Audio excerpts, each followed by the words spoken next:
لیکن یہ جنات میں سے ایک جن تھا عزازیل. اب دیکھیے کہ جنات کو ایک قرب حاصل ہے ملائکہ کے ساتھ. کیوں؟ وہ نور سے پیدا کیے گئے، یہ نار سے پیدا کیے، کتنا قرب ہے دونوں میں.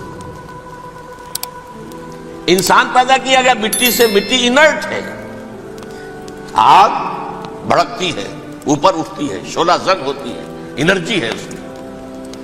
نور اور نار میں بڑا قرب ہے. اور عربی کے ایک قاعدے سے تو یہ ایک ہی لفظ ہے، مادہ ایک ہی ہے، حروف علت جو ہے ایک دوسرے کی جگہ آ جاتی. یہ قرب ہے، اگرچہ زمین و آسمان کا فرق ہے دونوں میں. فرشتہ نور سے پیدا کیا گیا ہے، وہ پاک ہے، وہ اللہ کے کسی حکم کی خلاف ورزی کر ہی نہیں سکتا. لا یعصون اللہ ما امرہم ویفعلون ما یؤمرون. وہ جو بھی اللہ تعالیٰ حکم دیتا ہے اس کی کوئی معصیت یا نافرمانی نہیں کرتے، بلکہ جو حکم لیا جاتا مان لیتے. ذرا سا اشکال ہوا تھا، پوچھ لیا، جواب مل گیا، خاموش ہو گئے بس. لیکن عزازیل نامی ایک جن تھا جو ایک تو جن ہونے کی نسبت سے فرشتوں سے کچھ نہ کچھ مماثلت تھی، قرب تھا. دوسرے یہ علم میں، زہد میں، عبادت میں اتنا اونچا تھا، اتنا اونچا تھا، اتنا اونچا تھا کہ یہ ملائکہ ہی کے صف میں شامل ہو گیا. اس نے علم بغاوت بلند کر دیا. جب حکم دیا گیا کہ سجدہ کرو آدم کو، اب یہ دیکھیے کس قدر یہ اہم مضمون ہے. اور آپ سوچ رہے ہیں یہ باتیں آج پہلی مرتبہ ہمیں اس طرح سنائی جا رہی ہیں. یہ باتیں تو علم میں آتی نہیں ہمارے. وجہ کیا ہے؟ آپ کو دلچسپی نہیں ان چیزوں سے. جدید تہذیب نے ان چیزوں کی اہمیت کو زیرو کر دیا. قرآن میں اہمیت کا کیا عالم ہے؟ 7 جگہ یہ مضمون قرآن میں آیا ہے کہ فرشتوں کو ہم نے حکم دیا سجدہ کرو آدم کو، سب نے سجدہ کیا. فسجد الملائکۃ کلھم اجمعون، سارے کے سارے، کل کے کل، سب نے مل کر سجدہ کیا آدم کو. اللہ کے حکم کی فوراً تعمیل کر دی. الا ابلیس ابا واستکبر وکان من الکافرین. ابلیس نے نہیں کیا، انکار کیا، استکبار کیا، گھمنڈ کیا. اور اس کو سورہ کہف میں بیان کر دیا گیا. یہ اس لیے کہ وہ اصل میں جنات میں سے تھا، اگرچہ شامل تو تھا فرشتوں میں اس وقت. کانا من الجن ففسق عن امر ربہ، وہ اصل میں جنات میں سے تھا. اس وجہ سے وہ اپنے رب کے اس فیصلے کے خلاف کھڑا ہو گیا. سرکشی تھی اس میں. یہ معاملہ اتنا اہم ہے، اب آپ سمجھیے کہ 7 مرتبہ سورہ بقرہ، سورہ اعراف، سورہ حجر، سورہ بنی اسرائیل، سورہ کہف، سورہ طٰہٰ، سورہ صاد، 6 مکی صورتوں میں ذکر ہے یہ، اور ایک مدنی صورت سورہ بقرہ. ان میں سے اکثر مقامات پر پھر جب اللہ نے کہا کہ اچھا تم نے یہ سرکشی کی ہے اور ہمارے حکم کی خلاف ورزی کی ہے تو یہاں سے نکل جاؤ، دفع ہو جاؤ، تم مردود ہو، مردود ملعون. ان علیک لعنتی الی یوم الدین، اب تجھ پر لعنت رہے گی میری قیامت کے دن. اس نے کہا اچھا پروردگار پھر مجھے ذرا مہلت دے دے. رب فانظرنی الی یوم یبعثون، قیامت تک میری زندگی طویل کر دے. فذهب فإنك من المنظرین، کہہ دیا اچھا جاؤ، تمہاری یہ درخواست بھی ہم نے قبول کی. انہوں نے کہا پروردگار اب میں اس آدم کو بھی گمراہ کر کے چھوڑوں گا اور آدم کی نسل کو تباہ کر کے چھوڑوں گا. انتہائی شدید چیلنج کے انداز میں یہ قرآن مجید میں 4-5 مرتبہ مضمون آیا ہے. میں نے صرف 2 جگہ سے آپ کو اس وقت کوٹ کر کے سنایا تھا. سورہ اعراف میں اللہ تعالیٰ فرماتے ہیں قالا، اس پر ابلیس نے کہا فبما اغویتنی، تو اے رب جو تو نے مجھے گمراہ کیا ہے، مجھے ذلیل کر دیا، مجھ پر فوقیت دے دی اس کو. انا خیر منہ، میں اس سے بہتر ہوں. خلقتنی من نار وخلقتہ من طین، بنایا تو نے مجھے آگ سے اور اس کو بنایا مٹی سے. پھر مجھ سے مطالبہ کہ میں سجدہ کروں، اور میں نے سجدہ نہیں کیا تو اب تو نے مجھے ملعون قرار دے دیا. قال فبما اغویتنی لاقعدن لهم صراطک المستقیم، اب میں یہ نسل آدم کے لیے، اس کو برباد کرنے کے لیے تیری سیدھی راہ کے اوپر گھات میں بیٹھوں گا، سیدھے راستے پر چلنے نہیں دوں گا. ثم لآتینہم من بین ایدیہم، پھر میں ان پر حملہ آور ہوں گا ان کے سامنے سے بھی، ومن خلفہم، ان کے پیچھے سے بھی، وعن ایمانہم ان کے داہنی جانب سے بھی، وعن شمائلہم اور ان کے بائیں جانب سے بھی، ولا تجد اکثرہم شاکرین اور تو دیکھے گا کہ ان کی اکثریت تیری شکر گزار بندوں پر مشتمل نہیں ہوگی۔ یہ چیلنج تھا، اور ایک چھوٹا سا چیلنج جو سورہ صاد میں آیا ہے، اور یہاں تو اس نے اللہ کے جلال کی قسم کھا کر کہا قال فبعزتک لأغوینہم اجمعین، اے رب تیری عزت تیرے جلال کی قسم ہے میں ان سب کو گمراہ کر کے چھوڑوں گا، الا عبادک منہم المخلصین، سوائے ان میں سے وہ کچھ لوگ جنہیں تو خالص اپنا بندہ بنا لے، جنہیں تو اپنا بندہ بنا لے۔ مخلص، مخلص نہیں، مخلص یہ مفعول ہے، فاعل نہیں ہے، جسے تو بنا لے۔ بعض لوگوں کو اللہ چن لیتا ہے، هو اجتباکم، تمہیں چن لیا ہے، استفاء اجتباء، بس وہ بچیں گے جن کو تو اپنی خاص امان میں لے لے گا، باقی میں سب کو گمراہ کر کے چھوڑوں گا۔ یہ ہے اصل دنیا میں نوع انسانی کا ابدی دشمن، ازلی سے ابدی تک۔ اور اس میں نوٹ کیجئے کہ اس کی اصل بنیاد کیا ہوئی؟ دو لفظ، تکبر اور حسد۔ استکبرا، تکبر کیا، انا خیر منہ، میں اس سے بہتر ہوں۔ یہ ساری بس کی گانٹھ یہی ہے، سب سے بڑی گمراہی کی وجہ یہی ہے۔ اسی لیے کہا ہے حدیث میں لن يدخل الجنہ من کان فی قلبہ مثقال حبۃ من کبر، جنت میں ہرگز وہ شخص کبھی بھی داخل نہیں ہو سکے گا جس کے دل میں رائے کے دانے کے برابر بھی کبر ہے۔ تکبر سب سے بڑا جرم ہے۔ الکبر ردائی، اللہ فرماتا ہے یہ تکبر، یہ تو میری چادر ہے۔ کوئی شخص تکبر کرتا تو گویا میری چادر گھسیٹ رہا ہے میرے کندھے سے۔ عرب میں کسی شخص کی توہین کرنی ہوتی تھی تو اس کی چادر گھسیٹتے تھے، ننگا کر دیا گویا۔ یہ میری ردائی ہے، الکبر ردائی، یہ میری چادر ہے، یہ جامہ مجھے زیب دیتا ہے، مجھ پر راستہ تھا۔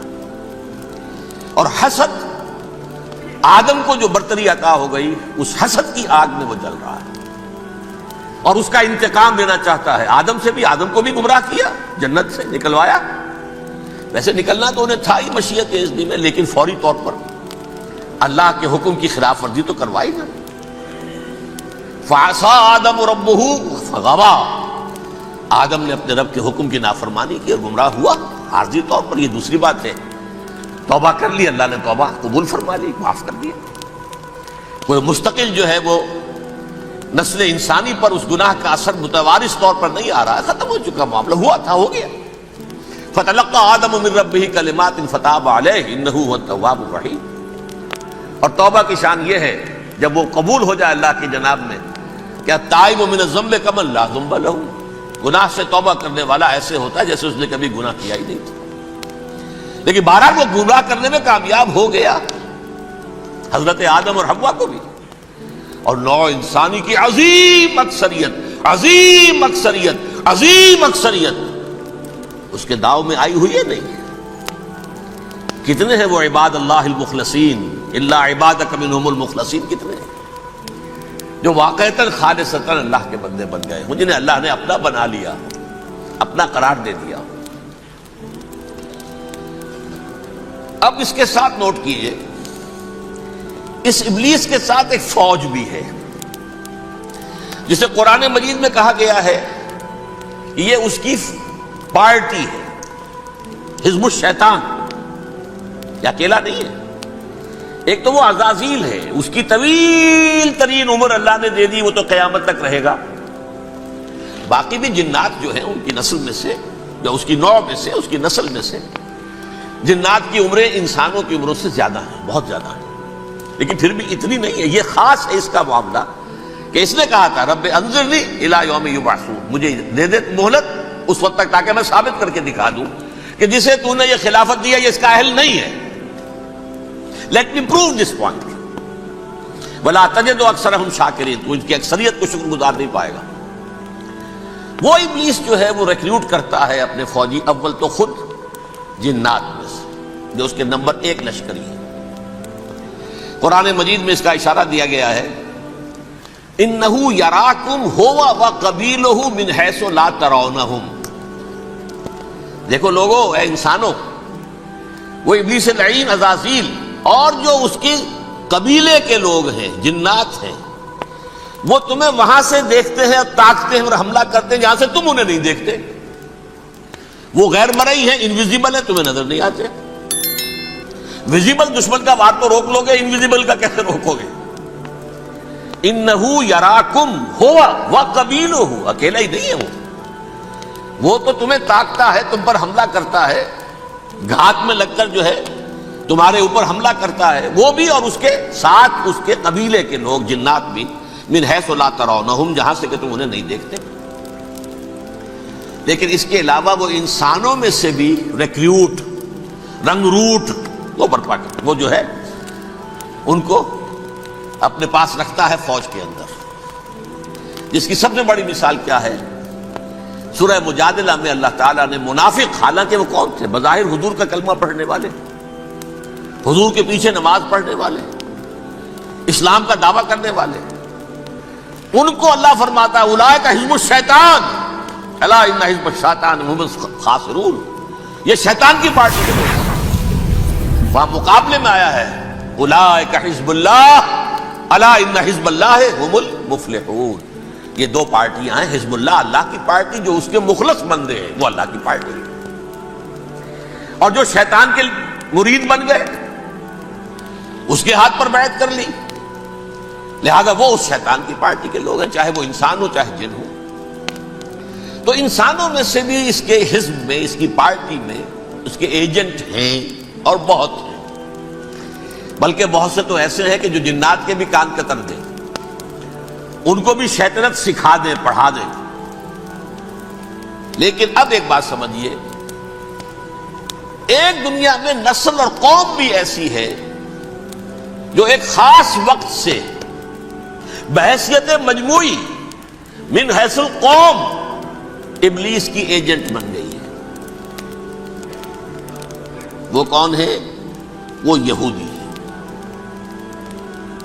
یہ یہودی قوم جو ہے، اس میں ایک تو کچھ یہ کہ ان کی فطرت کے اندر یہ تھا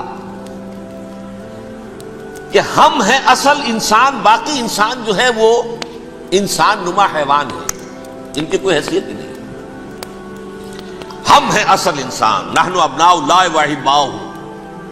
باقی یہ جنٹائلز، یہ گوئمز، غیر یہودی، یہ تو حیوانات ہیں. اب جیسے کہ انسانوں کو حق ہے کہ حیوانوں کو ایکسپلائٹ کریں، استعمال کریں. گھوڑے کو آپ ٹانگے میں باندھتے ہیں کہ نہیں؟ اس کی پسینے کی اور محنت کی کمائی ہے جو کھاتا ہے ٹانگا چلانے والا. البتہ یہ ضرور ہے کہ چونکہ اگلے روز پھر جوتنا ہے تو کچھ نہ کچھ تو اسے بھی کھلائے گا نا، اپنی کمائی میں سے کچھ دانے کھلائے گا، کچھ اور گھاس دے گا. یا بیل کو جوتنا ہے ہل میں تو کچھ نہ کچھ اس کو دینا ہوگا کھانے کو، لیکن پھر اسے استعمال کرنا ہے. تو ان کا مستقل قول یہ ہے کہ اصل انسان ہم ہیں، باقی پوری نوع انسانی ہمارے لیے حیوانوں کے درجے میں. ہم چاہیں جس طرح انہیں استعمال کریں، ایکسپلائٹ کریں، دھوکہ دیں، جیسے چاہیں، لوٹیں، کھسوٹیں، سب کچھ کریں، بدہضی کریں، ان سے سود لیں، سب کریں، جو بھی ممکن طریقہ ہو.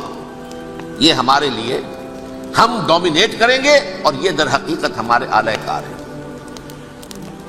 ایک تو اس اعتبار سے یہود بقیہ پوری نوع انسانی کے دشمن بن گئے. قرآن مجید کی وہ آیت بھی میں نے آپ کو سنائی ہے، وَقَالُوا لَيْسَ عَلَيْنَا فِي الْأُمِّيِّينَ سَبِيلٌ. یہ امیین کہتے تھے نا ان کو، جو غیر یہودی ہیں، کیونکہ ان کے پاس کتاب تھی، تورات تھی، اور کتاب نہیں تھی کسی کے پاس. لہذا یہ ان پڑھ ہے، پاگل ہے، جاہل ہے، امی ہے. ہم ہیں صاحب کتاب، ہمارے پاس شریعت، ہمارے پاس کتاب. یہ لوگ ان پڑھ ہیں، جاہل ہیں. لیس علینا فی الامیین سبیل.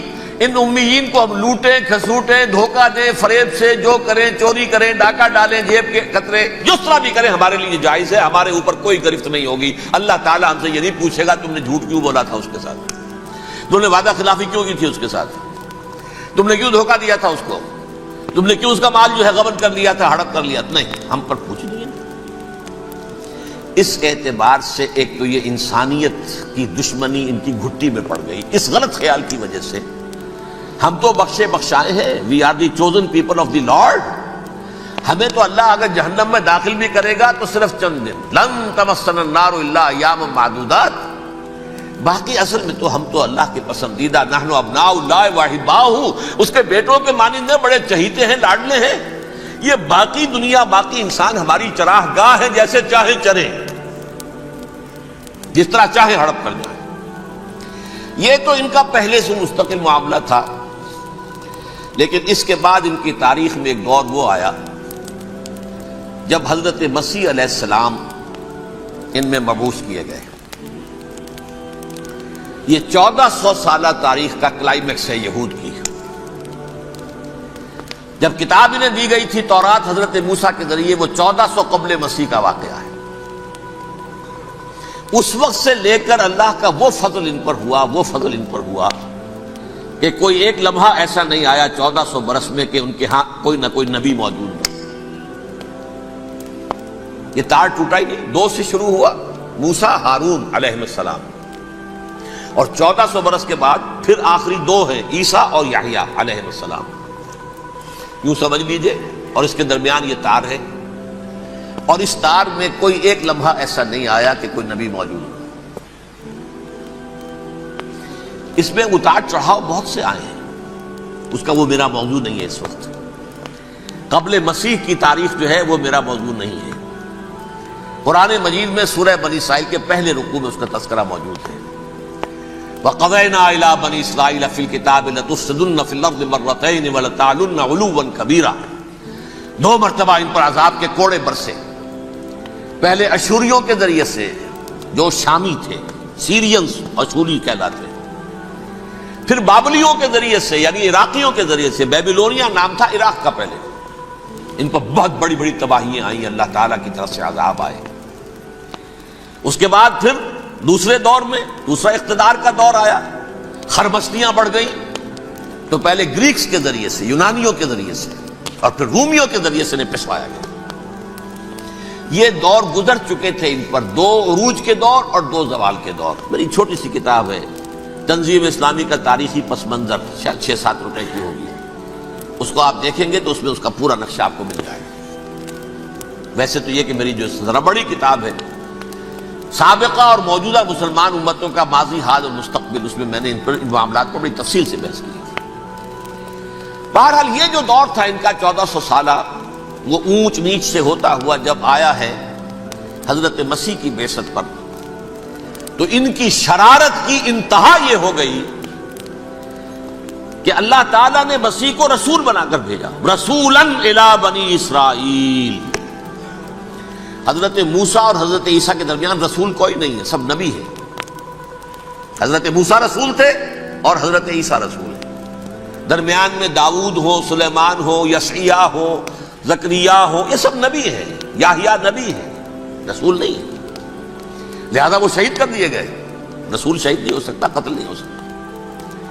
لیکن عیسیٰ اور موسیٰ کے درمیان 1400 برس ان کے جو ہیں، اس کا کلائمیکس ہے حضرت مسیح علیہ السلام کی بعثت، اور حضرت مسیح علیہ السلام کو جسے اللہ نے اپنی روح قرار دیا، روح منہ، کلمتہ القاہا الی مریم، اللہ کا کلمہ، عظیم ترین معجزات۔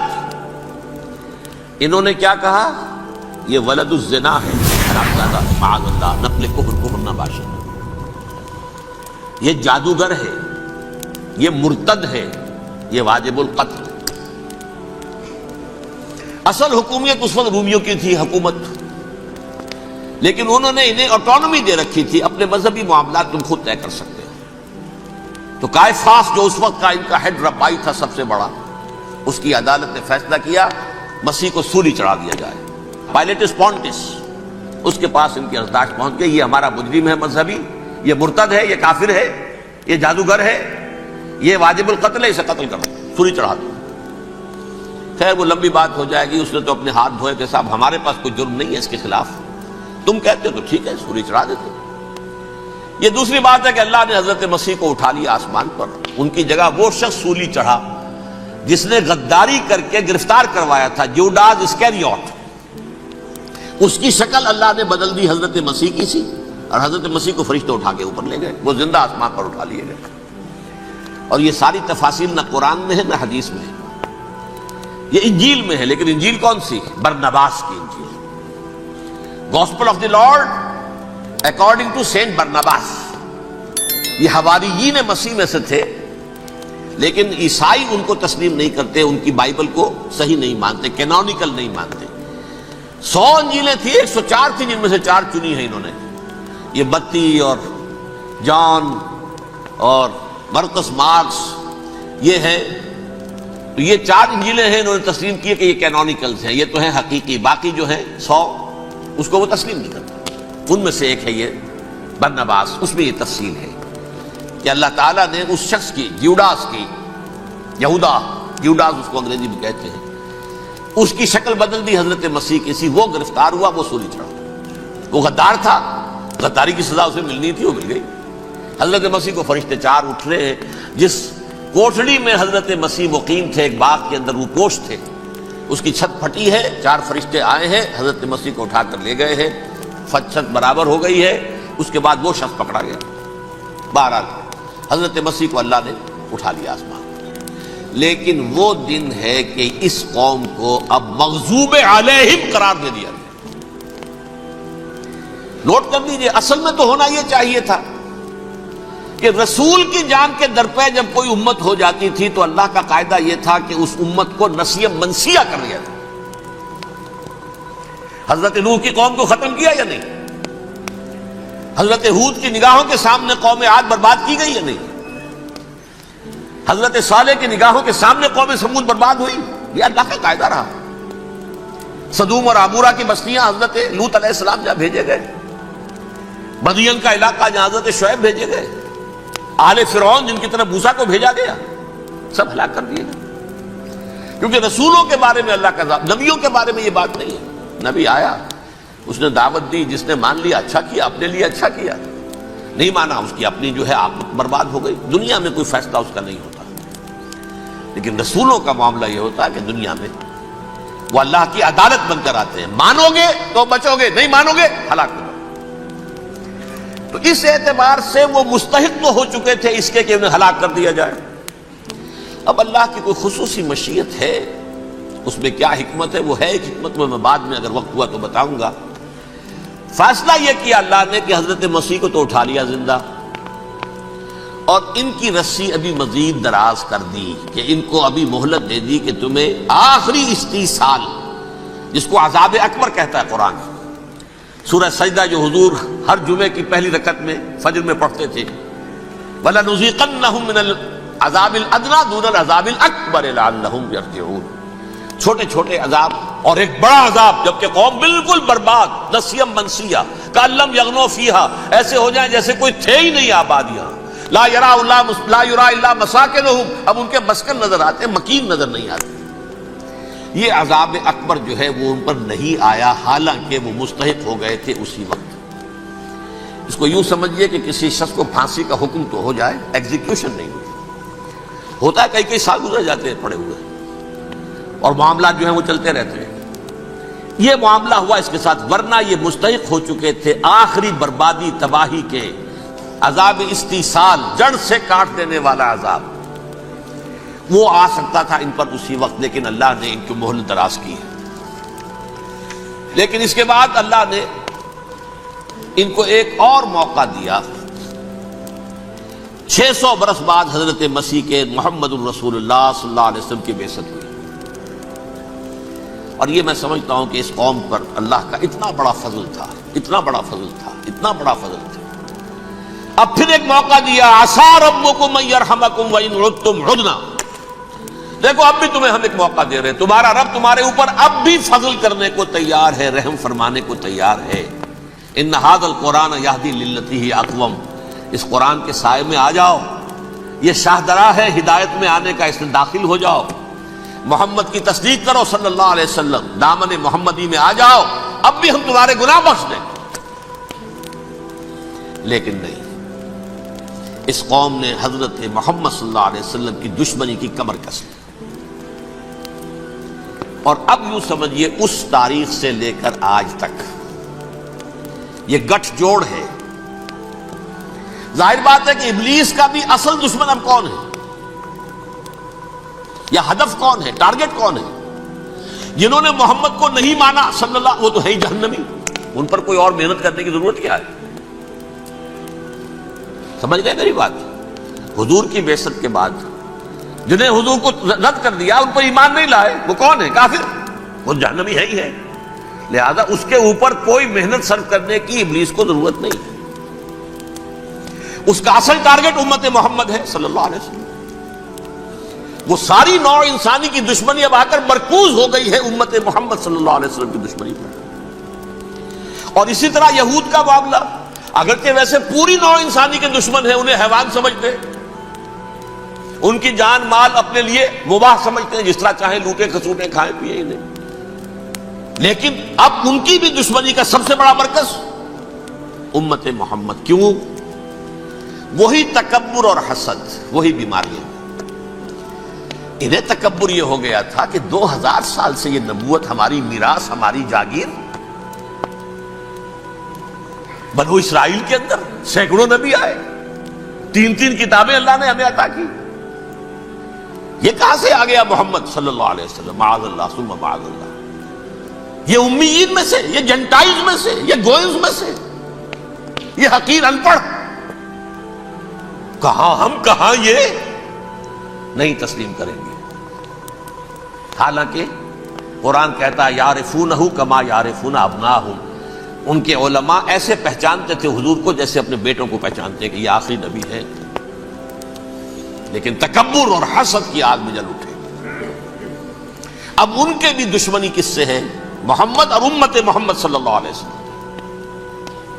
یہ گٹھ جوڑ ہے۔ اب دیکھیے، یہ ہے میری گفتگو کا اب تک کی گفتگو کا حاصل، یہ گٹھ جوڑ، ایک غیر مرئی دنیا، انویزیبل دنیا کا ابلیس لعین اور جنات میں سے اس کے لشکری فوج، انسانوں میں سے ویسے تو اور بھی بہت جگہ اس کے ایجنٹ ہیں، مسلمانوں میں بھی ہے، لیکن بحیثیت قوم، بحیثیت مجموعی، ایک پوری قوم، ایک پوری نسل جو ہے اس کے ساتھ گٹھ جوڑ ہے۔ ان دونوں کی گٹھ جوڑی کے ساتھ یہ دشمن دون ہیں انسانیت کے، پہلا دشمن ابلیس لعین، عزازیل لعین، اور دوسرے دشمن یہود ملعون۔ اب میں آپ کو ذرا اس جو انسانوں میں سے انسان دشمنی کا، جن کا سب سے بڑا رول ہے، میں ان کی 2000 سالہ تاریخ کا آپ کے سامنے نقشہ رکھنا چاہتا ہوں۔ ان 1400 سال کا تو میں نے صرف 4 آپ کو پوائنٹس بتائے۔ موسیٰ سے عیسیٰ تک 1400 برس علیہم الصلوۃ والسلام، 2 مرتبہ عروج، 2 مرتبہ زوال، اشیریوں کے ہاتھوں پٹوائی، بابلیوں کے ہاتھوں پٹانا، گریکس کے ہاتھوں مرمت، رومنز کے ہاتھوں مرمت۔ یہ جو 2000 سال ہیں، کیونکہ اب تو ظاہر بات ہے 21ویں صدی شروع ہو گئی، 20 صدیاں حضرت مسیح کو پوری ہو گئی۔ پہلی بات نوٹ کیجئے، حضرت مسیح کی پیدائش ہے سن 1 قبل مسیح۔ یہ نقطہ آپ نے کبھی سنا ہے یا نہیں؟ جب ملینیم کا سلسلہ شروع ہوا تھا پچھلے سال، تو میں نے بیان کر دیا تھا کہ ایک عجیب حساب کے اندر انہوں نے غلطی کی ہوئی ہے۔ حضرت مسیح کی پیدائش ہوئی 25 دسمبر کو، سن انہوں نے شروع کر دیا، اس کے بعد جنوری آئی تو پہلا سال شروع ہو گیا۔ اگر جنوری سے پہلا سال شروع ہوا تو یہ 6 دن جو ہے تو اس کے پچھلے سال میں تھے، لہذا کہا جائے گا کہ Jesus Christ was born 1 year before Christ, BC۔ تو 1 قبل مسیح میں حضرت مسیح کی پیدائش ہوئی۔ یہ آخری اسرائیلی نبی اور رسول۔ یہودی علماء کی مخالفت، دشمنی، سولی پر چڑھوا دینا میں بیان کر چکا ہوں۔ سن 33 عیسوی میں، جبکہ حضرت مسیح کی عمر 33 برس تھی، اللہ تعالیٰ نے انہیں زندہ آسمان پر اٹھا لیا، لیکن یہودیوں نے اپنے خیال کے مطابق انہیں سولی پر چڑھوا دیا، ان کی موت واقع ہو گئی۔ اگرچہ اس کے بعد یہ اختلاف ہے ان میں، یہودی کہتے ہیں وہ سولی پر چڑھ گیا، ختم ہوا، مر گیا، عیسائی کہتے ہیں نہیں، انتقال ہوا ہے مسیح کا صلیب پر، لیکن پھر وہ دوبارہ زندہ ہو گئے ہیں۔ ان کی لاش ایک غار میں رکھ دی گئی تھی، وہاں ریزریکشن ہو گیا، ان کا وہاں سے بعد الموت وہی ہو گیا، اور پھر انہیں اللہ نے زندہ آسمان پر اٹھا لیا۔ تو ہمارے اور عیسائیوں کے درمیان نوٹ کر لیجئے، یہ چیز مشترک ہے کہ حضرت مسیح آسمان پر زندہ اٹھائے گئے. فرق کیا ہے؟ وہ سمجھتے ہیں کہ سولی دیے گئے، سولی پر مرے، پھر زندہ ہوئے، پھر گئے. ہم سمجھتے ہیں کہ نہیں، وما صلبوہ وما قتلوہ، انہوں نے نہ صلیب دے سکے انہیں اور نہ انہیں قتل کر سکے، بل رفع اللہ الیہ، اللہ نے اٹھا لیا. پھر ہمارا اور یہ اس کا عیسائیوں کا ایک اور اتفاق ہے، سیکنڈ کمنگ آف جیسس، حضرت مسیح دوبارہ آئیں گے. یہ عیسائیوں کا بھی عقیدہ ہے اور ہمارا بھی. بہرحال تو جیسا کہ میں نے عرض کیا کہ اس وقت یہ عذاب استیصال، عذاب اکبر کے مستحق ہو چکے تھے، لیکن اللہ نے ان کی مدت دراز کی ہے. لیکن ان پر دنیاوی عذاب کا ایک کوڑا جو ہے اللہ تعالیٰ کی طرف سے اسی وقت برسا. دنیاوی عذاب دنیا میں رہتے ہوئے ختم نہیں کیا گیا. 37 برس بعد حضرت مسیح کے رفع سماوی کے 37 برس بعد سن 70 میں یہودیوں نے بغاوت کی رومیوں کے خلاف. رومی ٹائٹس جنرل تھا ایک، اس نے پھر جو حملہ کیا ہے، 1,33,000 یہودی ایک دن میں قتل کیا یروشلم میں، اور ہیکل سلیمانی گرا دیا. وہ ہیکل پہلے بھی گرا تھا، پہلے 1400 سال کے دوران میں بھی نبوکدنضر نے گرایا تھا، لیکن پھر اس کے 150 سال بعد انہوں نے دوبارہ بنا لیا تھا، اس لیے وہ اسے سیکنڈ ٹیمپل کہتے ہیں. پہلا ٹیمپل جو حضرت سلیمان نے بنایا تھا، نبوکدنضر نے گرا دیا 587 قبل مسیح میں، پھر دوبارہ انہوں نے 150 سال کے بعد بنا لیا. وہ اس تاریخ کا حصہ ہے، میں نے جس کے بارے میں آپ کو تفصیل نہیں بتائی. اس میں یہ ہوا سن 70 میں وہ گرا دیا گیا، وہ آج تک گرا پڑا ہوا ہے. نمبر 2، یہ کہہ دیا گیا کہ یہودیوں اس ارض فلسطین سے نکل جاؤ، تم یہاں نہیں رہ سکتے ہو. لہذا جس کا جہاں سینگ سمایا چلا گیا. یورپ میں چلے گئے، ایشیا میں آ گئے، عرب میں آ گئے. یہ 3 قبیلے جو رات بھی میں نے عرض کیا تھا، بنو قینقاع، بنو نذیر اور بنو قریظہ، یہ وہاں سے آ کے مدینے میں آباد ہو گئے. جس کا جہاں سینگ سمایا، افریقہ میں، ہندوستان میں، جہاں چلے گئے. ڈایاسپورا اسے کہتے ہیں، وہ آپ نوٹ کر لیجیے اس لفظ کو، ڈایاسپورا. ہمارا دور انتشار، جبکہ ہمیں ہماری اصل سرزمین تو فلسطین ہے. حضرت ابراہیم کا مسکن، حضرت اسحاق، حضرت یعقوب کا مسکن فلسطین، یہ ہے ہماری اصل جاگیر، یہ تو ہماری جدی پشتی جاگیر ہے. لیکن یہاں سے نکال دیے گئے سن 70 عیسوی میں، اور وہاں سے لے کے 1917 تک ان کا ڈایاسپورا جاری رہا. یہ دور انتشار ہے. اس دور انتشار کے اب چند حصے ہیں جس کو میں چاہتا ہوں کہ آپ علیحدہ علیحدہ سمجھ لیں. دور انتشار کا جو پہلا جو ہے تقریباً 300 برس رومی حکمران تھے. وہ یہودیوں کے بھی دشمن تھے اور عیسائیوں کے بھی دشمن تھے. عیسائی اور یہودی ایک دوسرے کے بھی دشمن تھے، لیکن رومی سمجھتے تھے کہ یہ ایک ہی تھیلی کے چٹے بٹے ہیں. رومیوں کے نزدیک عیسائی بھی یہودیوں ہی کا ایک فرقہ تھے، کوئی علیحدہ مذہب تو تھا ہی نہیں. لہذا رومی جو ہیں رومنز، وہ ان دونوں کو ستاتے تھے، مارتے تھے، اور یہ آپس میں لڑتے تھے. یہودی عیسائیوں کو مارتے تھے، عیسائی یہودیوں کو مارتے تھے. یہ ہے 300 برس تک کی تاریخ. سن 300 عیسوی میں کیا ہوا؟ ایک معجزہ ہو گیا. بہت عظیم ایمپرر کانسٹینٹائن، قسطنطین اعظم، رومن ایمپررز میں سے بہت بڑا ایمپرر، وہ عیسائی ہو گئے. اب تو معاملہ بالکل تلپٹ ہو گیا، پوری سلطنت عیسائی ہو گئی. اب عیسائیوں کے عیش ہو گئے اور یہودیوں پہ مار پڑنی شروع ہوئی.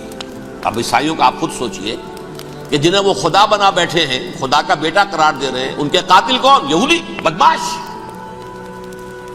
لہذا ان کی وہ پٹائی شروع ہوئی ہے یورپ میں، پوری رومن امپائر میں. انہیں ذلیل کیا گیا، شہروں میں آمد بند، علیحدہ رہو، گھیٹوز کے اندر رہو. یہودی کا نام جو ہے وہ گالی بن گیا، جیسے آج بھی یہودی گالی کہتے ہیں، جیسے خنزیر کا لفظ. وہ بھی اللہ کی مخلوق ہے، لیکن آپ کو معلوم ہے کوئی شخص زبان پر نام نہیں لانا چاہتا خنزیر کا، سور کا. ہے تو مخلوق، وہ بھی ایک حیوان ہے. ایسے ہی یہ ہے یہودی، یہودی گالی، جیوٹ گالی. لہذا ایک طرف تو ان دونوں کے درمیان دشمنی جس کو قرآن کہتا ہے وَأَغْرَيْنَا بَيْنَهُمُ الْعَدَاوَةَ وَالْبَغْضَاءَ، ہم نے ان کے مابین دشمنی جو ہے پیدا کر دی ہے۔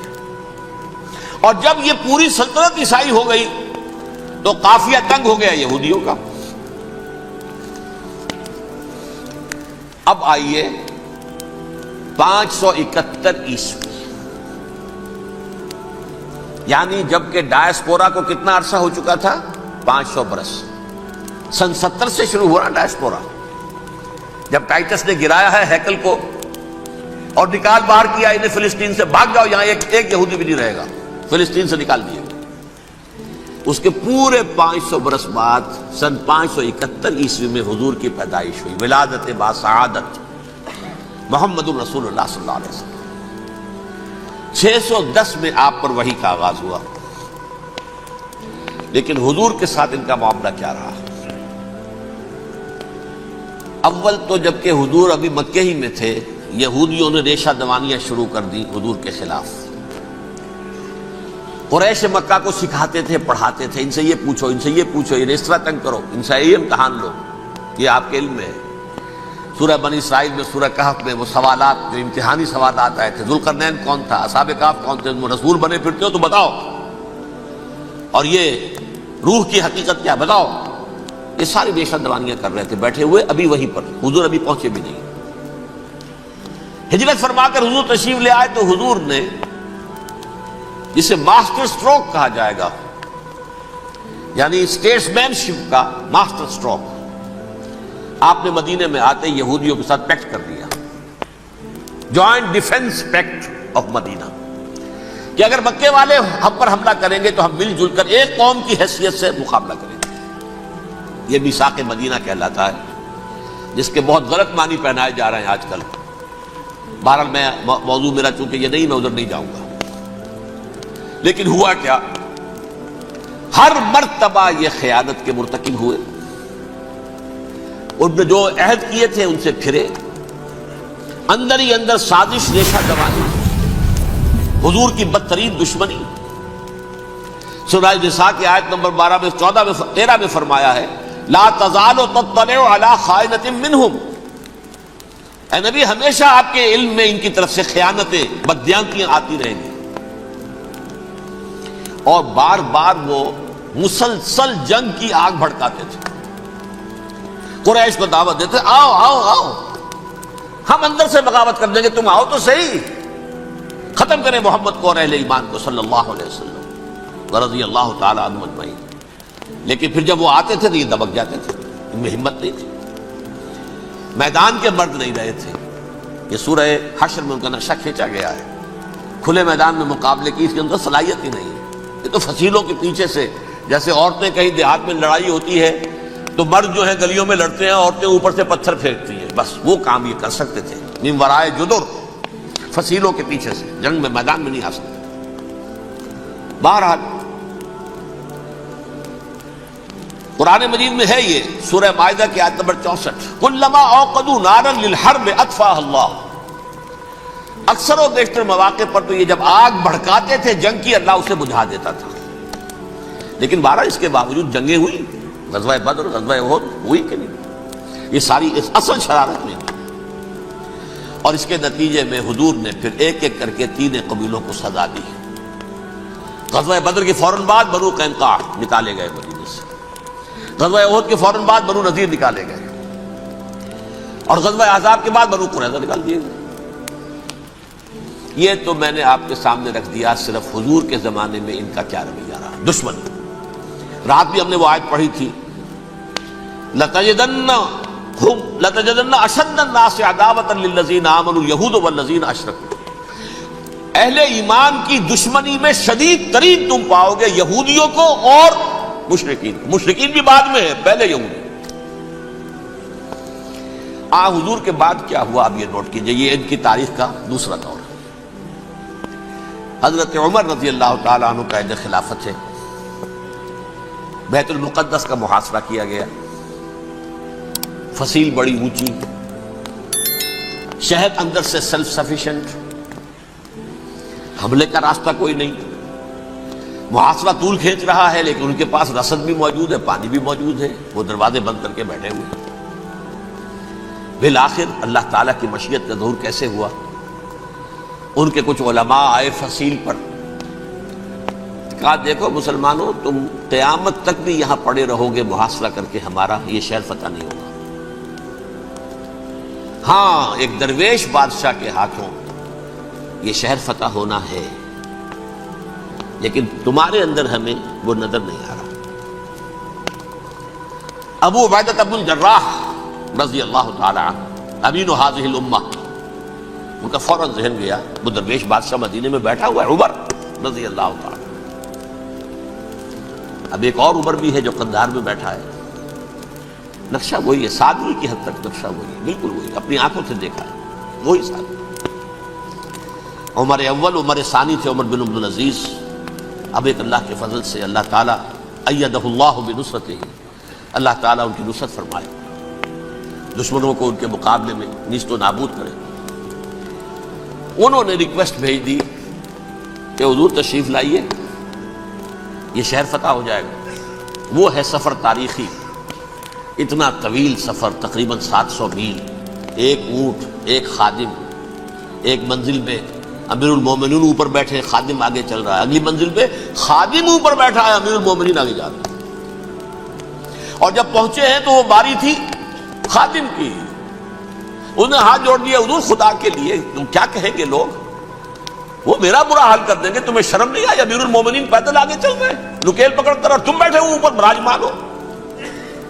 حضرت عمر فرمایا الدور دورک، نہیں، باری تمہاری ہے، بیٹھ۔ اس حال میں پہنچے ہیں، اور پھر یہ کہ ابو عبیدہ بن الجراح آئے ہیں، استقبال کیا ہے تو دیکھا ہے اس حال میں چلے آ رہے ہیں، عمر نکیل پکڑے ہوئے چلے آ رہے تھے، اور کہتے ہیں کہ کہیں کیچڑ ویچڑ تھا، جوتے خراب ہو گئے تھے، وہ بھی اتار کے ہاتھ میں پکڑے ہوئے، کپڑے تو تھے ہی پھٹے ہوئے۔ انہوں نے کہا بھی حضرت ابو عبیدہ نے، دیکھیے یہ بڑا متمدن ملک ہے، بڑا مہذب علاقہ ہے، یہ آپ ذرا حلیہ اپنا دوست فرما لیں تب جا کے پیش ہم آپ کو کریں گے۔ آپ نے فرمایا نحن قوم اعزنا اللہ بالاسلام، ہم وہ قوم ہیں جنہیں اللہ نے عزت دی ہے اسلام کے ذریعے سے، کپڑوں کے ذریعے سے نہیں، دولت کے ذریعے سے نہیں۔ اسی حال میں گئے ہیں، اوپر سے انہوں نے کھڑے ہو کر نشانیاں دیکھی ہیں، اپنی کتابیں کھولی، ہاں یہ وہی ہے، اچھا لو جی سرنڈر، شہر تمہارے ہاتھ میں۔ خون کا ایک قطرہ نہیں بہا اور بیت المقدس فتح ہو گیا۔ لیکن اس وقت حضرت عمر نے ایک نرمی یہ کی کہ یہودیوں کے لیے بھی اسے اوپن سٹی قرار دے دیا۔ یہ احسان عظیم حضرت عمر کا، اس سے پہلے یہودی آ ہی نہیں سکتا تھا، داخل ہی نہیں ہو سکتا تھا، وہاں وہ آ کر وزٹ نہیں کر سکتا تھا، زیارت نہیں کر سکتا تھا اپنے مقدس مقامات کی۔ حضرت عمر نے یوں سمجھیے کہ تقریباً 550 برس کے بعد ان کے لیے راستہ کھولا ہے کہ ہاں تم آ سکتے ہو، زیارت کر سکتے ہو۔ لیکن یہ عیسائیوں نے لکھوایا معاہدے کے اندر، انہیں یہاں آپ آباد ہونے کی اجازت نہیں دیں گے، لیکن کم وزٹ دی پلیسز، دیکھیں، زیارتیں کریں اور جائیں۔ یہ معاہدہ حضرت عمر کا ہے رضی اللہ تعالیٰ عنہ، جو پھر خلافت راشدہ کے بعد بنو امیہ نے بھی اس کو آرڈر کیا، بنو عباس نے کیا، پھر جو ہمارے یہ ترکوں میں اندر خلافت آئی تو ترک خلفاء نے بھی اس معاہدے کی پوری پابندی کی۔ فلسطین میں آ سکتے ہیں یہودی صرف زائرین کی حیثیت سے، وہاں آباد نہیں ہو سکتے۔ اب آئیے اگلا دور آیا حضرت عثمان کا دور خلافت۔ یہ ہے وہ وقت کہ اب یہود نے امت مسلمہ کی پیٹھ میں چھرا ڈھونڈا۔ وہ کیسے؟ ایک یہودی عبداللہ ابن سبا اسلام کا لبادہ اوڑھ کر آ گیا، معاشرے کا جائزہ لے لیا، ان میں بنو ہاشم اور بنو امیہ میں جو پرانی کشاکش تھی اس کے کچھ نہ کچھ جراثیم باقی ہیں، اگر ان کو ذرا بھڑکا دے تو مسلمانوں میں انتشار پیدا ہو جائے۔ کہا یہ عثمان کون ہے؟ یہ تو بنو امیہ میں سے ہے، یہ حق تو بنو ہاشم کا ہے، خلافت ان کے پاس ہونی چاہیے، محمد کے تو رشتہ دار وہ ہیں صلی اللہ علیہ وسلم۔ عوام الناس کے اندر بات پھیلنی شروع ہوئی، پھر ایک بڑی سازش کے انداز میں حضرت عثمان کے خلاف پروپیگنڈا، حضرت عثمان کے جو عاملین تھے، گورنر تھے، ان کے خلاف پروپیگنڈا، اور ایسی ہوشیاری کرتے تھے کہ کوفے میں کوفے کے حاکم کے خلاف کچھ نہیں کہنا، اجی مصر میں یہ ہو رہا ہے، اجی شام میں یہ ہو رہا ہے، اجی یہ جو عثمان ہے وہ یہ کر رہا ہے، یہ ظلم ہو رہا ہے، یہ لوٹ مار ہو رہی ہے، یہ خیانتیں ہو رہی ہیں۔ اب نہ تو اس زمانے میں مینز آف کمیونیکیشن، کیسے تصدیق کریں؟ افواہیں تو آپ آج کراچی کے اندر شروع ہو جائے تو پتہ نہیں چل سکتا کسی کو کہ کیا اس میں صداقت ہے، کیا جھوٹ ہے، اور بری بات جو ہے فطرت انسانی کی کمزوری ہے وہ فوراً قبول کرتا ہے، کسی کے بارے میں اچھی بات ماننے کو تیار نہیں ہوتا لیکن بری بات تو فوراً تیار ہے۔ بہرحال یہ فتنہ انہوں نے اٹھایا، حضرت علی کی الوہیت کا فتنہ اٹھایا، حضرت عثمان کے خلاف الفتنۃ الکبریٰ برپا کیا، حضرت عثمان شہید ہوئے۔ اس کے بعد 5 برس تک مسلمان ایک دوسرے کی گردنیں کاٹتے رہے، باہمی خانہ جنگی ہوئی، امت کو وہ زخم لگایا ہے جو آج تک جس سے خون رس رہا ہے۔ یہ شیعان عثمان اور شیعان علی تھے جو بعد میں پھر سنی اور شیعہ ہو اور آج تک ہے۔ فتنہ کس نے جگایا؟ ایک عبداللہ ابن سبا یہودی اور اس کے کارندے، شیطان کا ایجنٹ، اور انسانوں میں سے بھی اس کے جو بھی حواریین تھے اور شیطانوں کے اندر سے بھی تھے، انہوں نے بھی اس آگ کو بھڑکایا۔ یہ آپ سوچ لیجئے کہ یہ کس نے وہ زخم لگایا؟ یہودی۔ اگلا دور آیا، خلافت راشدہ ختم ہوئی، بنو امیہ کا بھی دور کافی گزر گیا۔ طارق ابن زیاد 712 عیسوی میں حملہ کرتے ہیں اسپین پر۔ اسپین اس وقت عیسائیت کا بہت بڑا گڑھ، بڑے کٹر ترین عیسائی جو ہے وہ اسپین میں تھے، لہذا یہودیوں کی وہاں بہت پٹائی ہوتی تھی، یہ میں بتا چکا ہوں، دشمنی تھی ان کی تو چلی آ رہی تھی عیسائیوں کے ہاتھوں یہودیوں کی، وہ تو سن 300 عیسوی سے ایمپرر کانسٹنٹائن کے بعد سے شروع ہو گئی تھی۔ اس حوالے سے یہودیوں نے اس وقت چالاکی یہ برتی، کچھ راستے واسطے بتائے، کچھ مدد کی طارق ابن زیاد کی۔ طارق ابن زیاد نے انہیں اپنا محسن سمجھا، ہسپانیہ فتح ہو گیا تو یہودی چونکہ محسنین کی فہرست میں آ چکے تھے، انہیں بہت اقتدار نصیب ہوا، بڑی سپورٹ مسلمانوں نے دی۔ ان کے بڑے بڑے علماء جو ہیں اسی دور کے اندر پیدا ہوئے، بڑے بڑے تھنکرز ان کے اسی دور میں پیدا ہوئے۔ بن گوریون جو کہ ایک وزیر اعظم تھا اسرائیل کا، اس نے یہ لکھا ہے اپنی کتاب میں، Muslim Spain was the golden era of our diaspora. وہ ڈائسپورا جو 70 عیسوی سے شروع ہوا تھا اور 1917 عیسوی تک جاری رہا ہے، اس میں سے گولڈن ایرا ہمارا جو تھا وہ مسلم اسپین تھا۔ ہسپانیہ میں بیٹھ کر ہم نے عیش کیے، لیکن وہاں سے انہوں نے اور جو کچھ کیا، یہ تو داستان کے تو بہت سے گوشے ہیں، لیکن میں جس اسٹریٹ لائن میں چل رہا ہوں اس کے اعتبار سے ایک بات سمجھ لیجیے، وہاں بیٹھ کر انہوں نے اب عیسائیت کی پیٹھ میں چھرا گھونپا، پروٹیسٹنٹ مذہب پیدا کیا، تقسیم کر دیا، جیسے شیعہ سنی کی تقسیم، عبداللہ ابن سبا، رومن کیتھولک اور پروٹیسٹنٹ کی تقسیم، یہودی علماء۔ ہوتا کیا تھا، ہسپانیہ کی یونیورسٹیاں ہیں، کارڈووا میں ہے، ٹولیڈو میں ہے، گریناڈا میں ہے، غرناطہ، قرطبہ، تولیتلا، اور وہاں آتے تھے لوگ، فرانس سے چلے آ رہے ہیں نوجوان پڑھنے کے لیے، جرمنی سے چلے آ رہے ہیں، اٹلی سے چلے آ رہے ہیں، 3 ہی ملک قریب ترین پڑھتے ہیں سینٹرل جو یورپ کے ہیں۔ یہاں پر جو ہے وہ اسلام جو نور پھیلا رہا تھا اس سے بھی مستفیض ہوئے، جہالت کے جو ہے پردے ان کے وہ چھٹے، اس کے ساتھ ہی وہ یہودی وہاں ان کے اندر جو جراثیم داخل کر رہے تھے وہ اس عیسائیت کے خلاف بغاوت تھی، جو اس وقت دنیا میں عیسائیت اس وقت تھی، پوپ کا راج تھا دنیا میں اس وقت۔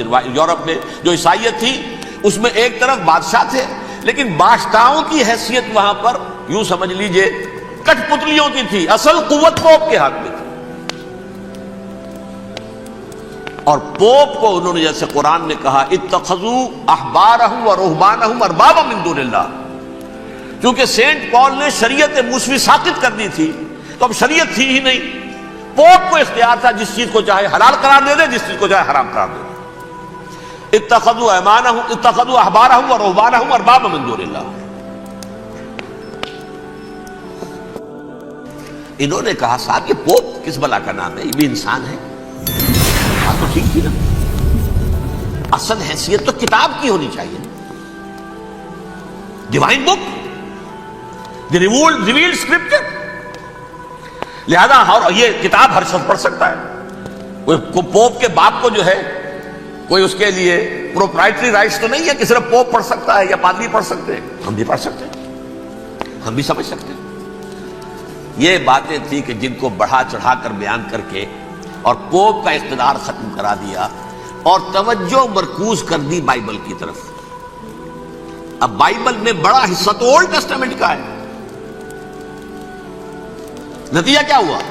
یہود کی عظمت پروٹیسٹنٹس کے نزدیک مسلم ہو گئی. اصل قوم تو یہ ہے. وہ دشمنی بدلی کہ نہیں بدلی؟ موسیٰ کے امتی یہ ہے, تورات موسیٰ کو دی گئی, ابراہیم کی نسل یہ ہے. لہذا وہ جو دشمنی تھی, جو عداوت تھی کہ ہمارے خدا کو سولی چڑھانے والے ہیں یہ بدماش, اس کا ازالہ ہوا اس پروٹیسٹنٹ مذہب کے نتیجے میں. یہ میں اب آپ کو بتاتا ہوں کہ ایک نتیجہ وہ نکلا ہے جسے برٹرنڈ رسل نے بیان کیا ہے. اس کی کتاب ہے ان پریز آف آئیڈلنس, صفحہ 108. وہ لکھتا ہے دی Christians retaining the Judaic belief in a special revelation added to it the Roman desire for worldwide domination and the Greek taste for metaphysical subtleties. The combination produced the most fiercely persecuting religion that the world has yet known. یہ تین چیزیں آ کر عیسائیت میں مل گئی. ایک تو جب یہ اولڈ ٹیسٹامنٹ جو ہے وہ ان کے ہاتھ میں آ گئی, اور اس کے میں کچھ آپ کو بتا دیتا ہوں کہ اولڈ ٹیسٹامنٹ کی تعلیمات, کیونکہ یہ اولڈ ٹیسٹامنٹ جو ہے یہ محرف تھی. اصل تورات تو گم ہو گئی تھی 587 قبل مسیح میں, جب پہلی مرتبہ ہیکل جو ہے تباہ ہوا ہے, اس وقت ختم ہو گئی تھی. اس کے کوئی 150 سال کے بعد انہوں نے یادداشتوں سے مرتب کر کے لکھی ہے. اب اس میں ان کے اپنے خیالات, اپنے امانی, اپنی توجیحات وہ شامل ہو گئے. لہذا میں آپ کو حوالے دیتا ہوں اس کتاب کے اندر مظالم کی جو تعلیم دی گئی ہے. اہل کتاب نے اپنے مظالم قتل عام کے جواز کے لیے تورات میں تبدیلیاں کی اور پیغمبروں پر دہشت ناکی اور بدترین حرام کاری کے الزامات لگائے. سنیے, پہلا حوالہ ہے یہ گنتی باب 31 آیات 17-18.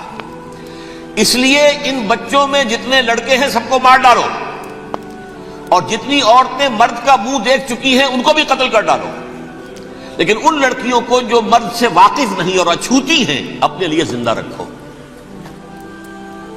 یہ کسی اللہ کی کتاب کا یہ جملہ ہو سکتا ہے؟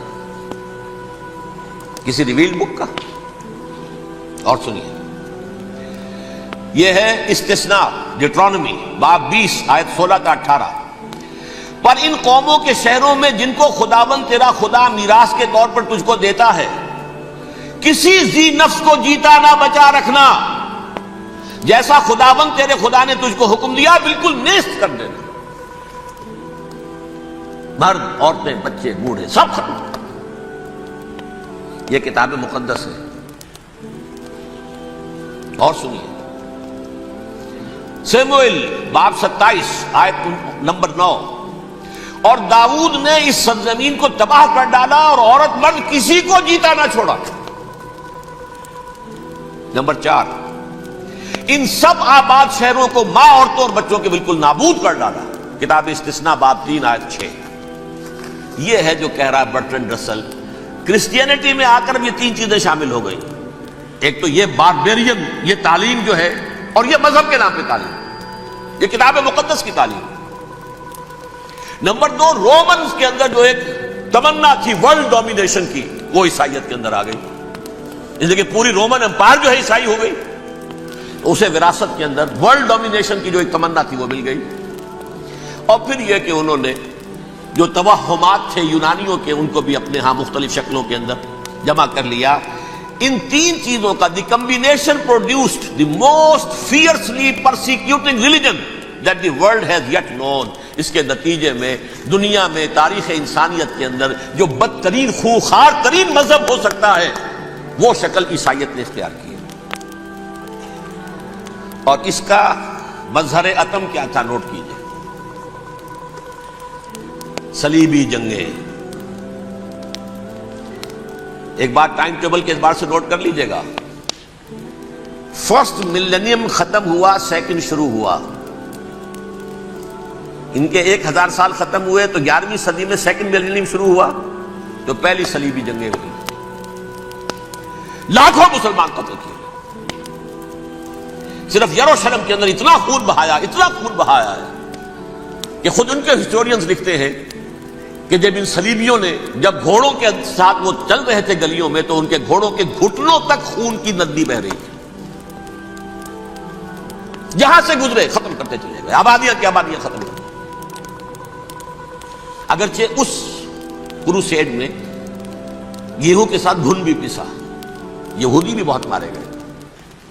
یہ فرانس سے، جرمنی سے جب یہ کروسیڈرز آ رہے تھے 3000 میل کا سفر طے کر کے آئے تھے. سوچئے تو صحیح. اربن ثانی پوپ جو تھا آگ لگا دی تھی اس نے پورے یورپ کے اندر. شرم سے ڈوب مرو، تمہارے مقدس علاقے مسلمانوں کے ہاتھ میں. انفیڈلز، یہ کافر، یہ مرتد، یہ ملحد. مسیح جہاں پیدا ہوا، مسیح کو جہاں سولی دی گئی، وہ کہاں ہے؟ ان کے ہاتھ میں. وہ آگ لگائی ہے. 3000 میل کا فاصلہ طے کر کے یہ نو قومیں آئی ہیں وہاں، اور جو تباہی مچائی ہے. تاریخ انسانی میں ایسی بربریت کی کوئی مثال. اور یہ ان کے اپنے ہسٹورینز لکھتے ہیں. شرم کے مارے ایسے محسوس ہوتا ہے جیسے ان کی گردنیں جھکی جا رہی ہوں لکھتے ہوئے. آپ آگے چلیے. یہ جو بغاوت ہوئی پوپ کے خلاف، اس میں نوٹ کیجئے تاریخی اعتبار سے سب سے پہلے بغاوت کرنے والا ملک انگلستان تھا. اس نے اپنا چرچ علیحدہ بنایا، چرچ آف انگلینڈ. پوپ سے رشتہ منقطع. The first Protestant kingdom in Europe was England. اسی سے رشتہ جوڑی West, white Anglo Saxon Protestants. ان میں اولیت کا شرف کسے حاصل ہے؟ برطانیہ شریف کو. یہاں پر انہوں نے اب ایک بہت بڑا جو کارنامہ کیا، پوپ کی گرفت کم ہوئی یورپ پر سے، پروٹیسٹنٹ مذہب کا فروغ ہوا، تو انہوں نے سود کی اجازت حاصل کر لی. جب تک پوپ کی حکومت تھی سود حرام تھا. نو ٹرانزیکشن، نہ انٹرسٹ نہ یوزلی، کچھ بھی نہیں. پروٹیسٹنٹس کے ذریعے سے سود کی اجازت حاصل کر لی. اس کے بعد بڑے بڑے بینک بنا کر بیٹھ گئے. House of Rothschilds, house of goldsmiths. یہ عمران خان صاحب کے جو خطر جو تھے گولڈ سمتھ، یہ بینکرز، بڑی بڑی فیملیز. ان لوگوں نے کیا کیا؟ اب ریشہ دوانیاں. یورپ میں مختلف ملکوں کے درمیان جنگیں کروائیں سازشوں کے ذریعے سے. وہی کلما اوقدوا نارا للحرب، جنگ کے لیے آگ بھڑکا دینا تو ان کا پرانا مشغلہ تھا. جنگیں کرواتے تھے. پھر فرانس کے بادشاہ کو بھی قرض چاہیے اسلحہ کے لیے، انگلستان کے بادشاہ کو بھی قرض چاہیے. ہاؤس آف روتھشائلڈز کا ایک نمائندہ وہاں بیٹھا ہے، ایک یہاں بیٹھا ہے، اور منہ مانگے شرح پر سود کے اوپر قرض دے رہے ہیں. ان کو سب کو جو ہے ان کے سارے مالی مسائل کھینچ لیے، دولت پر قبضہ کر کے بیٹھ گئے. اور اس کا نتیجہ یہ نکلا چند 100 سالوں کے اندر کہ فرنگ کی رگے جاں پنجے یہود میں. اس سودی نظام کے ذریعے سے دولت پر ان کا قبضہ. علامہ اقبال 1905 سے 1908 تک رہے تھے نا وہ. لیکن یہ کہ ان کی نگاہ تھی ایسی، گاہ میری نگاہ تیز چیر گئی دلے وجود، گاہ الجھ کے رہ گئی میرے توہمات میں. اور انہوں نے دیکھا ہے کہ فرنگ کی رگے جہاں پنجے یہود میں ہے.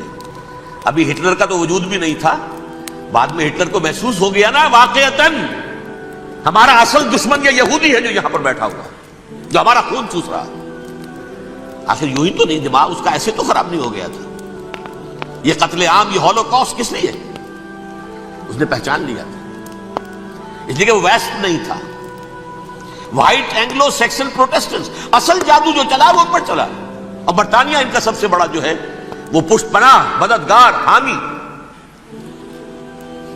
اس کے ساتھ ساتھ انہوں نے کوشش کی، یہ ترک خلفاء بیچارے، مرد بیمار تو بن ہی چکا تھا یورپ کے اندر، زوال سے دوچار ہو چکی تھی ترکی خلافت.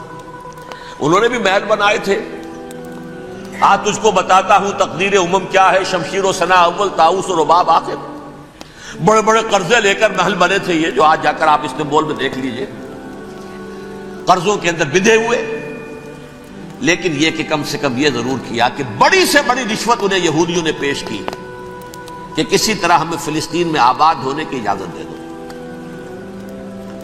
لیکن this goes to their credit, انہوں نے کہا نہیں، یہ معاہدہ جو عمر نے کیا تھا رضی اللہ تعالی عنہ، اس کو میں نہیں بدل سکتا، تم جاؤ جا کے زیارت کرو، آ جاؤ، تم وہاں آباد نہیں ہو سکتے، کیونکہ ترکی کے زیر زندگی تھا نا علاقہ، سلطنت عثمانیہ میں شامل تھا، پورا ویسٹ ایشیا، پورا ایسٹ یورپ، پورا شمالی افریقہ، 3 بر اعظموں پر پھیلی ہوئی تھی سلطنت عثمانیہ، خلافت عثمانیہ، 400 برس تک خلافت ان کے ہاں رہی ہے۔ انہوں نے نہیں مانا، نتیجہ کیا نکلا؟ انہوں نے اس خلافت کے نظام کو ختم کرنے کے لیے سازش شروع کی۔ اس سازش کا نتیجہ تھا، اس کو دیکھ کر بھانپ کر ہندوستان میں تحریک خلافت چلی ہے۔ بولی اماں محمد علی کی جان بیٹا خلافت پر دے دو، ساتھ ہو تیرے شوکت علی بھی جان بیٹا خلافت پر دے دو، تحریک چلی، ابھی ختم نہیں ہوئی تھی خلافت، لیکن نظر آ گیا تھا۔ بڑا پیارا واقعہ ایک صاحب نے سنایا ہے کہ جب شیخ الہند جو ہیں اسیر تھے مالٹا میں، یہ 1915 سے 1920 تک رہے، تو وہاں جو تھا مالٹا کا جو کیمپ تھا جس میں کہ یہ اسیر تھے، اس کا کمانڈانٹ جو تھا انگریز، انہوں نے دیکھ لیا تھا یہ بہت فرشتہ خصلت انسان ہے، نورانی شکل ہے، تو وہ اچھا میل ملاپ تھا،